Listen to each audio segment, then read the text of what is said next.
देख रहे हैं reaction check. Salam namaste, thank you so much for clicking on this video. As always, welcome to Reaction Check. बहुत बहुत शुक्रिया इस वीडियो पे क्लिक करने का। अगर आप पहली बार इस वीडियो पे आए तो welcome to the channel. Today's content is going to be about a country where I come from. It's called Pakistan. ये चैनल है by the name of Geography Now. उनकी एक पहली वीडियो मैंने की थी which was titled Geography Now India. I'll put the link somewhere here if you want to take a look at that video.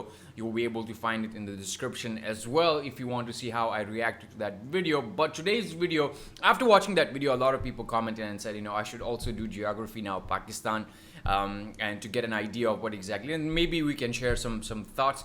And I also understand that I get a lot of hate comment from a lot of people out there, but there are very small percentage of people who actually comment on these videos. A lot of you don't comment on these videos, but you actually watch these videos with me and press the like button. I thank you very much. Even if you're not commenting and you're liking the video, that's a really great thing for me. But to those who actually comment, like hate comment, भैया पाकिस्तान हो तुम, दहशतगर्द हो तुम, ये करते हो तुम, वो करते हो, हम चांद पे पहुंच गए, तुम अभी तक you know, कश्मीर में नहीं पहुँचे, ना दहशतगर्दी फैलाते हो, ये करते हो, वो करते हो. I think a lot of times what happens कि इंडियन मीडिया में आपको एक लफ्ज़ बार बार सुनाई देता है Pakistan. Pakistan has 200 million population, and maybe when you're talking about Pakistan, you're talking about 0.01% of people who have hatred towards certain class or certain community. The rest of the population does not think that way.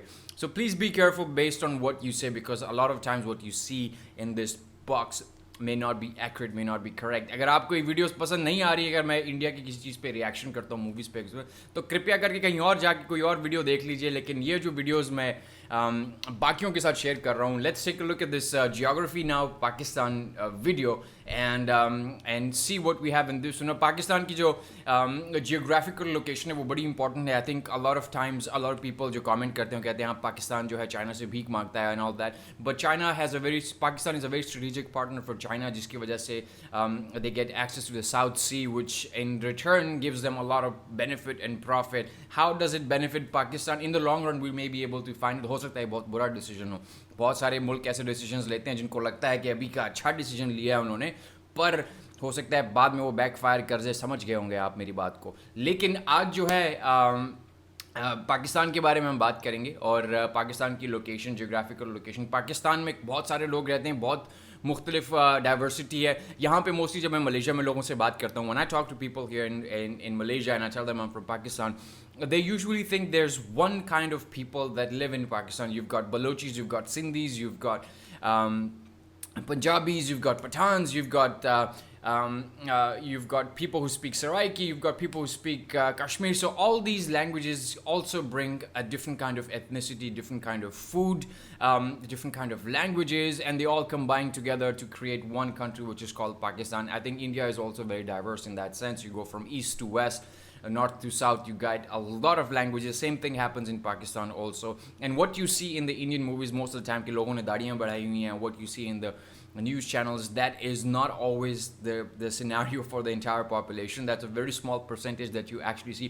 And I get surprised when people tell me you don't look like Pakistani or you don't talk like Pakistani. Maybe they haven't met a lot of Pakistanis that are actually like me, who will talk about a lot of different things and will have a certain opinion. और बहुत सारी जगहों पे मैंने notice किया कि you don't find a lot of, at least on my videos, I don't find a lot of Pakistanis commenting on these videos. Probably it's not something that they would want to see. They usually focus on Indian reactions on Pakistani Coke studios and films and different events that have happened. So there's a whole community going on, like Indian reacts and Pakistani reacts on YouTube, and that is creating something of a community that learns from each other, and also there will be a lot of hatred as well.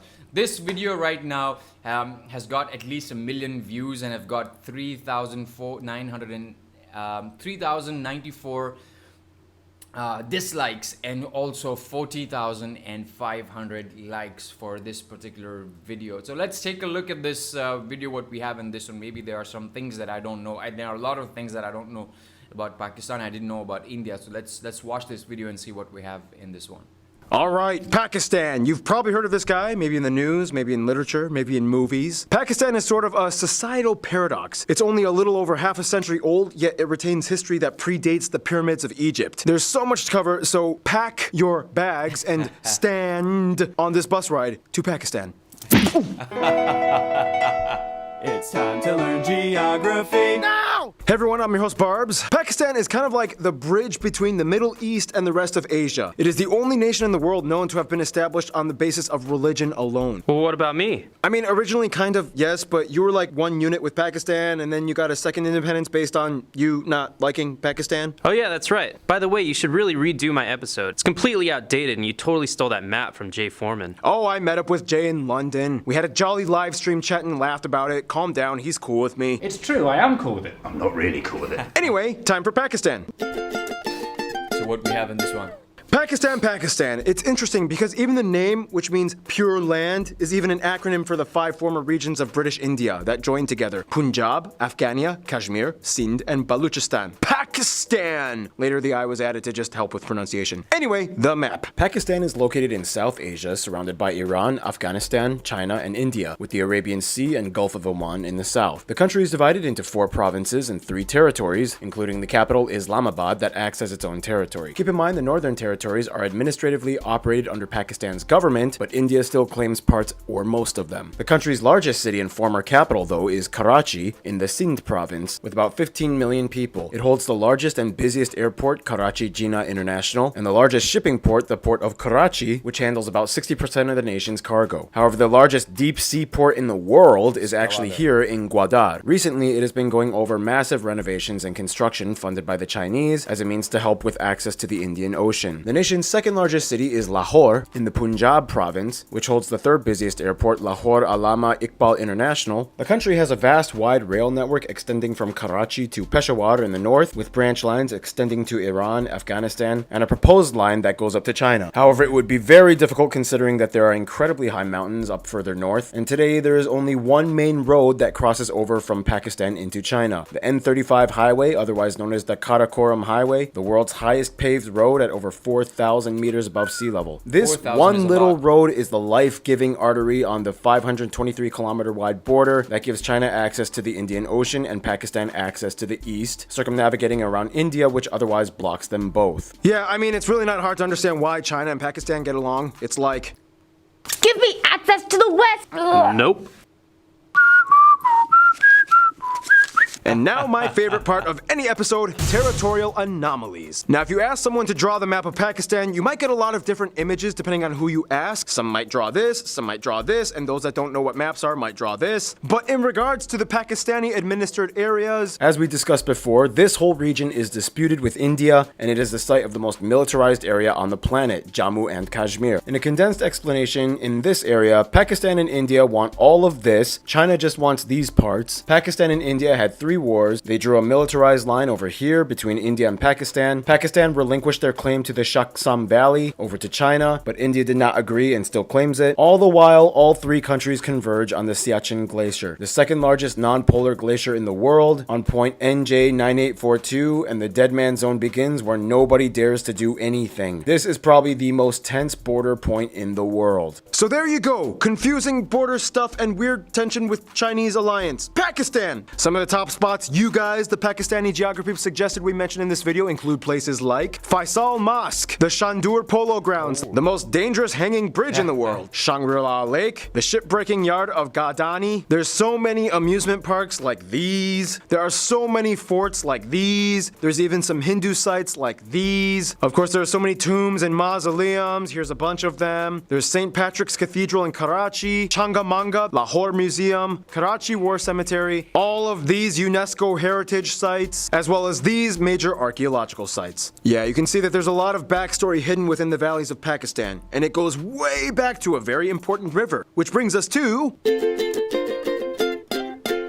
Pakistan's landscape is incredibly diverse. If you look at Pakistan from above, you'll notice it has some very prominent and distinctly contrasting features, and it's very interesting how Pakistan used these features to their advantage. For one, Pakistan is kind of precariously situated right at the convergence of the Indian, Arabian, and Eurasian plate zones. This is what has created the dry hilly area known as the Sulayman Range and the Baluchistan Plateau in the southwest. Despite the Balochistan province, the largest one, taking up about 44% of the country's land, only about 6% of the population lives here. This effectively makes Balochistan and Azad Kashmir the earthquake capitals of Pakistan. The capital of Balochistan, Quetta, was nearly destroyed in 1935, yet rebuilt. In the north, you can find the tallest peak, K2 or Chogori, the second tallest mountain in the world, straddling the border with the disputed Shaksam Valley that both India and China claim. Keep in mind, 5 of the 14 tallest peaks in the world, known as the 8000ers Club, are located in the north of Pakistan, 4 in the Gilgit-Baltistan territory alone. From there going south, you see the one iconic powerhouse lifeline of the entire nation, the Indus River. Fed by snowmelt from the mountains up north, this is the longest river in the nation that has dozens of branches and tributaries that essentially feed the entire country. In fact, the Indus River Basin is the world's largest irrigation system with over 58,000 kilometers of canals, cultivating over 230,000 square kilometers of land. Further south, you find the largest natural lake in the country, Manchar, along the edges of the Indus Valley that flow into the Indus River Delta, with the Kheti Bundur South Wildlife Sanctuary. This is the most heavily forested and wildlife concentrated area of Pakistan that is not commercially exploited. Also, it is really hard to build harbors here because the swampy mangroves make it difficult. Finally, a skip to the east, you hit the Tarparkar Desert, which claims to be the world's only fertile desert, with a dry landscape, but abundance of water sources that nourish the myriad of shrubby plants and wildlife. Just zoom in and you can find small ponds and creeks meandering throughout the entire area, well across the border into India. Now keep in mind, within all this stuff, there's a ton of cool notable sites, such as the Hingol mud volcanoes, that lake that looks like a teardrop, the Biafo Glacier, the Fairy Meadows, the second largest salt mine in the world, and there's so much more, but yeah, I'm done here. I need a triple shot of espresso break, which means,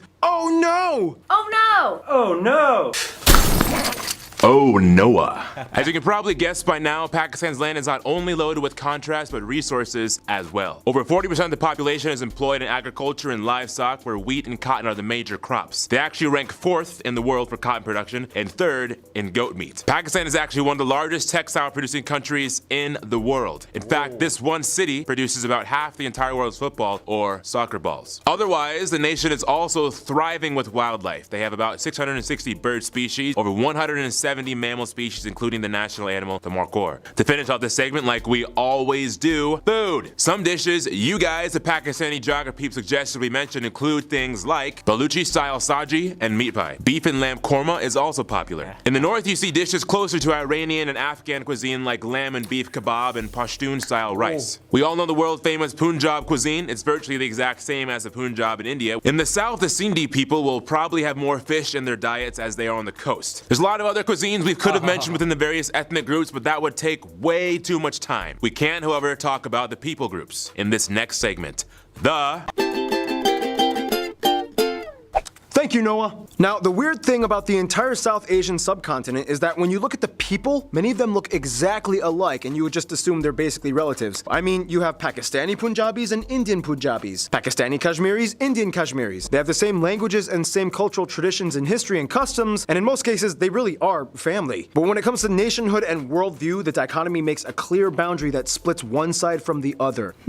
Keep talking. We're listening. First of all, the country has over 200 million people and is the 6th most populous nation in the world and 2nd most populous Muslim nation after Indonesia. The country is very diverse in people groups, but the largest ones are the Punjabis at around 45%, Pashtuns in the north at about 16%, Sindhis in the south at about 14%, Saraikis at about 9%, and the rest are a mix of various other people groups like the Mujahirs, Baluchis, and so on. They use the Pakistani rupee as their currency, they use the type C and D plug outlets, and they drive on the left side of the road. Yeah, they were a former British colony. Now, Pakistan has 74 listed individual languages spoken throughout the country, 66 of which are indigenous and 5 have over 10 million speakers each. Almost all of them are Indo-Aryan. How on earth do all the people of Pakistan stay interconnected? Well, today, much like India, the nation has 2 official languages used and taught in schools, used as lingua francas, Urdu and English. Yeah, that's right, it's pronounced Urdu, not Urdu. For reference, Urdu is basically the same thing as Hindi, except it has a few extra words and phrases borrowed from Persian and Arabic. It's also written in the Perso-Arabic script. Here are some of you you guys, the Pakistani geography, explaining the subtle differences between Urdu and Hindi. Hi, I'm Asya from Pakistan. Khatun is a woman in Urdu, and in Hindi it's Mahila, usually. Also, words like miracle, which is mojiza in Urdu, is chamatkar in Hindi. I'm Maha from Lahore. Some of the words, or more like sentences, are quite the same in both the languages. Like the word magician, in both Hindi and Urdu it's jadugar. But to a Pakistani and an Indian, the language differences are quite stark. Let's take thank you for example. In Hindi, you would say dhanyawad, but in Urdu, you would say shukriya. Thanks, guys. Now, within the areas that make up Pakistan today, there is no one type of Pakistani. They come in all different shapes and colors, but the general demographic configuration layout shows that the East is more Indo-Aryan and the West is more Perso-Iranian. We don't have time to explain the culture behind all the many people groups of Pakistan, but we can highlight the largest ones. Let's start off. Punjabis. They are the river people. The word Punjab even means land of five waters. They are the backbone of the Indus River Valley. They are known for having a lot of agriculture or artisan associated people, but basically everyone knows that Punjabis are like the partiers of Pakistan. Their cousins, the Saraiki of the south, are kind of like a weird fusion between Punjabis and Sindhis. They love cooking with these flours and are famous for their Jumar dancing. Sindhis are the southerners of Pakistan that rule the Delta and the largest city, Karachi. They are kind of known for being the money handlers, the business guys of Pakistan that keep the gears running on the financial side. Sufi Islam has a huge impact on Sindhi culture. Pashtuns. These are the same Pashtuns that we talked about in the very first Geography Now episode, Afghanistan. Remember those days. They are an Iranic people group related to the Persians and Afghani groups, not Indo-Aryan. Many of them still follow Pashtunwali, or the ancient self-governing tribal system that regulates everyday life activities in Pashtun communities. They have their own traditional clothing, festivals. Many celebrate Nowruz, the Persian New Year. And finally, Baluchis. They are the cousins of the Pashtuns, another Iranian people group. Like the Pashtuns, they have their own tribal societies. According to tradition, all the tribes are descended from one of the 5 children of Jalal Khan. At one point, there was kind of like a little bit of an insurrection amongst the Baluchi people for secession into an independent Baluchistan state. They are the most mineral-rich province in Pakistan, which is why their women are known for wearing some of the most lavish jewelry. And finally, we have to mention the cold mountain people, such as the Kashmiris, Baltis, Wakis, and so on. Kashmiris are Indo-Aryan, whereas Baltis are Sino-Tibetan. Nobody knows exactly what the Burushos are, but they exist. The Hunza people live the longest and have a super healthy special diet. The Kalash people have lots of blondes and redheads, and they practice a form of animism related to ancient Hinduism. And there are so many other people groups, but we don't have time. That's the gist of it. That's how you make a Pakistan. Otherwise, there are some traits that most Pakistanis kind of universally follow. And with that, here's Random Hannah to explain with culture stuff. In Pakistan, no matter what region you go to, you are very likely to see the traditional dress called shalwar kameez. They come in all different colors and designs. India has Bollywood and Pakistan has Lollywood, the term used for the film industry centered around Lahore, mostly producing Urdu-speaking films so everyone can understand. Pakistan also has the most active and numerous UN peacekeepers, usually working in Islamic countries to help as mediators in religious-based conflict. Speaking of which, they have the 6th largest military force in the world. They are famous for the Wagah border ceremony done every day at the border with India. Many people know Pakistan and India as cricket powerhouses. However, they love field hockey and squash as well. They have the best performance in the world with 4 championships, and with squash, they have the most British Open squash championships and world championships as well. And finally, of course, at about 95% of the population adhering to it, Pakistan unites mostly under the Muslim faith. Nonetheless, the Constitution guarantees freedom of religion, and there are noticeable Hindu and Christian minorities. However, the Constitution does limit political rights of non-Muslims. For example, the president and prime minister must always be Muslim. And now, I'm sorry guys, but here's Keith with some music stuff. In Pakistan, there are 3 main general genres you will hear commonly throughout the country: traditional regional music, religious music, and modern music. A long time ago, before the European system was adopted, many places in the Indian subcontinent had a musical notation print called Swaralipi. It depicted notes, scales, and pitch. Raga music uses this a lot. Nonetheless, much of Pakistani music is based on improvisation and learned technique. Today, everything from Pakistani hip-hop, pop, and yes, even metal has been growing in the past few decades. I love how you were so pumped for half that sentence and then you died at the end. Now, usually we don't sugarcoat everything here at Geography Now. I asked you guys, the Pakistani geography peeps, to explain some of the current issues Pakistan is facing today. They do have blasphemy laws enacted in their government system, which some see as a suppression of speech. Illiteracy and unemployment can also be high in certain areas as well. Just like their neighbors, human trafficking, especially of the homeless and homeless children, has been widely documented. Many officials like this guy are trying their best to fight against it. And finally, yes, we all know that there is a controversy with the jihadist terrorist organizations like Al-Qaeda that have been operating back and forth within regions of South Asia, often within Pakistani borders. This has been a constant struggle that the country has been facing. Their army has undergone numerous pursuits and clashes and battles against them. Terrorist attacks have killed over 30,000 people and caused over $67 billion in damage. Luckily, it has been in decline since the peak in 2009. Whew, yeah, Pakistan has beautiful land and people, but to quote Poison, every rose has its thorn. Hey man, I'm the music guy, man, dude. Sorry, Mr. Chance. Anyway, we gotta move on. History, in the quickest way I can put it. Neolithic Mergar people, Indus Valley civilization, Indo-Aryans migrate, Hinduism, Persians, Macedonians, Mauryans. A little bit of Buddhism comes in. Weird, confusing Indo-Greek, Scythian, Parthian kingdoms, more Hindu kingdoms, Arab Caliphate, Islam comes in, Turkic dynasty, Mongols, yeah, even the Mongols took a stab at it. Weird regional kingdom era, Mughals, British, independence and partition. Pakistan is two parts. Wars with India. Bangladesh breaks and doesn't want to be part of Pakistan anymore. First democratic transition from military rule. Coups, military tension, China deals, country grows. And here we are today. And finally, here are some famous people you guys, the Pakistani geography, suggested we mention. Jahangir Khan, Sohail Abbas, Malala Yousafzai, a bunch of singers and actors like these people. There's just too many to mention. But one of the most famous ones would probably be Rahat Fateh Ali Khan. So many politicians and army people like these. I'm just gonna put it on the screen for you, as well as all these sports and athletic people. Mahbub ul Haq, Mir Muhammad Ali Khan, Abdul Qadir Khan, Abdul Salam, and Shahid Khan. A lot of poets and religious figures like these, but this one, Allama Iqbal, probably being one of the most prominent ones. Yeah, so many notable famous Pakistanis. I'm pretty sure a lot of people around the world have heard of them, which brings us to the world relations, which brings us to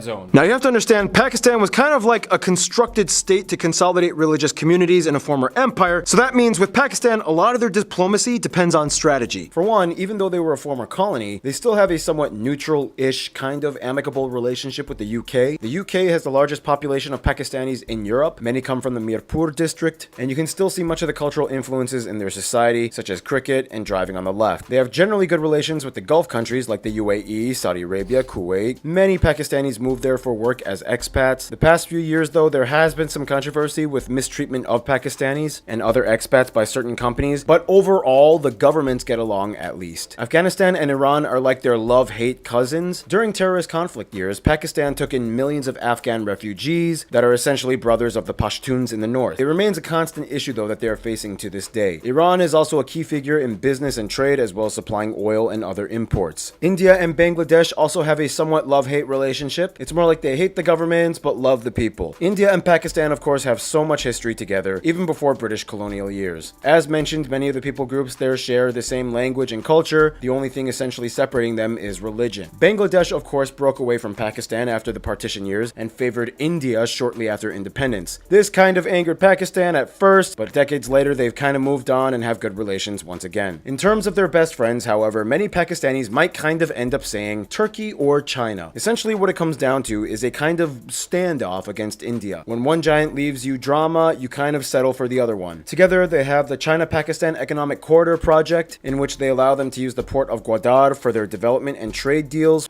Well, like they mentioned, there are a lot of things that, to be very honest, I almost knew everything that was there, but the country relationship with Azerbaijan and Uzbekistan and Turkey, those are some of the things that people on top, they are doing. I don't think normal people, local people, they go to the Turkey place and they go to Turkey, or maybe they go to Azerbaijan and have some sort of friendly relationship. We don't understand the language. I think the best we do is we understand Indian language and we can relate to. So in this video also, they explained a lot of things like like some of the western part of Pakistan is mostly Afghan and Afghan and Persian type of people who are living there, who actually their ancestors belong to that place. But on the eastern side, you see a lot of people who migrated from India, or you get to see that. That is something that a lot of people don't understand when it comes to geography. When you go to a different country, you tell them you're from Pakistan or you're from India, they tend to differentiate you. And also the South Indian people are very different than the Pakistani people. So when we tell people that Indian and Pakistani people are not very different from each other when it comes to language, they don't even know that. So there's a lot that people don't know about this region or the conflicts that are going on. And it's great to have a video like this. Thank you so much for watching this video with me. If you really like this content or these reaction videos and you want to recommend more, you can always put more videos in the comment section. Other than that, thank you so much for watching this video with me. Until next time, until next video, take very good care of yourself. Salam, tada, goodbye, and adios.